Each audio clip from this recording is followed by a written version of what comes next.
जळगाव जामोद व तालुका परिसरात अवैध गौण खनिज वाहतूक करणाऱ्या गौण खनिज आणि रेती माफियांचा मोठ्या प्रमाणात सुळसुळाट झाला आहे। अवैध रेती, गिट्टी आणि मुरुमाची सर्रासपणे वाहतूक करून शासनाचा करोडो रुपयांचा महसूल या माध्यमातून बुडविला जात असल्याचे भीषण वास्तव तालुका परिसरात पाहावयास मिळते।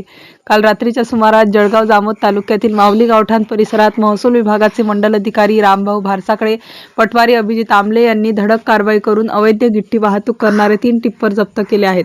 महसूल अधिकाऱ्यांच्या या कारवाईमुळे अवैध उत्खनन करणाऱ्यांचे धाबे चांगलेच दणाणले आहेत। मात्र महसूल अधिकाऱ्यांनी पकडलेल्या या टिप्पर संदर्भात जळगाव जामोद तहसीलदारांनी पुढील कारवाईबाबत मौन बाळगल्याने आश्चर्य व्यक्त केले जात आहे।